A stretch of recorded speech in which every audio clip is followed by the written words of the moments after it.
Bonjour à tous, je tiens à m'excuser, la vidéo est en retard, je l'avais promis le jeudi, un peu plus tard que ça. Pour me punir de mon manque de ponctualité, je vais écouter une chanson de Justin Bieber. Ouais, pas la En direct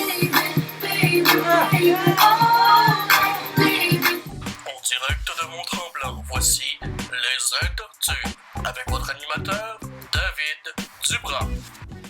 Notre première nouvelle aujourd'hui, le rappeur CeeLo Green a beaucoup parlé de lui sur Twitter cette semaine. En effet, le rappeur fait l'objet de soupçons d'agression sexuelle. En 2012, il aurait supposément drogué une fille. La fille se serait réveillée le lendemain matin à ses côtés sans se rappeler ce qui s'était passé. Par manque de preuves, aucune accusation n'avait été déposée à ce moment-là contre CeeLo Green. Mais cette semaine, il a tweeté des choses assez incriminantes à son endroit. En effet, il aurait affirmé sur Twitter que ce n'est pas un viol si la fille est inconsciente. Si la fille ne peut pas dire non, ce n'est pas un viol. En même temps, elle ne peut pas dire oui non plus. Vous comprendrez que ce genre de propos a fait extrêmement réagir les gens sur la twittosphère. Suite à ce tweet, il aurait même perdu un important contrat de télé-réalité, une émission qui aurait dû paraître dans les prochains mois, qui a été annulée suite à ses propos sur Twitter. Deuxième nouvelle aujourd'hui, le défunt comédien Robin Williams sera immortalisé dans le jeu World of Warcraft. En effet, selon plusieurs sources en ligne, le comédien sera immortalisé dans un personnage aux allures ressemblant à son personnage du génie dans Aladdin. On sait que Robin Williams était un fanatique des jeux en ligne et des jeux vidéo en général. En fait, il a même nommé sa fille Zelda d'après la série de jeux du même nom.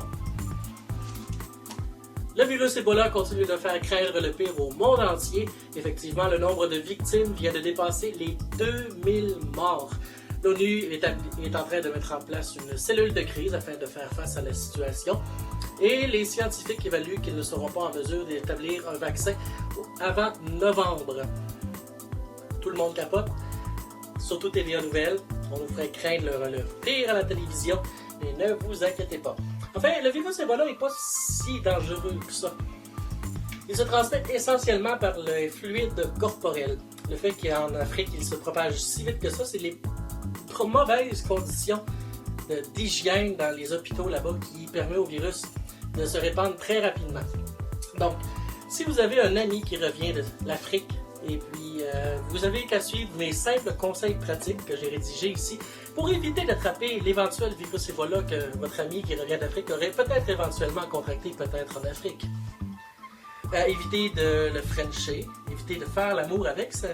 Ça a tendance, c'est des activités qui ont tendance à beaucoup inciter à l'échange de fluide corporel. Aussi, évitez d'échanger des seringues avec cette personne-là.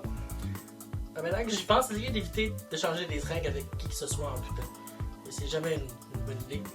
Et puis, si votre ami malheureusement décède, disposez du cadavre le plus rapidement possible en essayant d'éviter d'entrer en contact avec les fluides corporels du cadavre. Idéalement, brûlez-le. Brûlez-le le plus rapidement possible. Alors, si vous suivez mes très simples conseils, vous allez probablement survivre à l'imminente pandémie mondiale d'Ebola qui va toutes nous tuer. C'est tout pour aujourd'hui. Merci d'avoir donné une autre chance pour un deuxième épisode. J'espère avoir été plus drôle. Je ne sais pas si vous avez remarqué, on a aussi amélioré le décor. Ah oui, un autre point aussi. J'ai fait une vidéo, je sais que la plupart d'entre vous sont à la rentrée pour le cégep. Moi, je suis trop vieux, j'ai fini ces affaires-là. Rentrée cégep, université, j'ai fait une vidéo avec mes 10 meilleurs conseils pour survivre aux études. Ouais. Écoutez cette vidéo-là, je vous jure que vous allez en apprendre et puis ça va vous aider à survivre à cette époque très traumatique de votre vie. J'espère.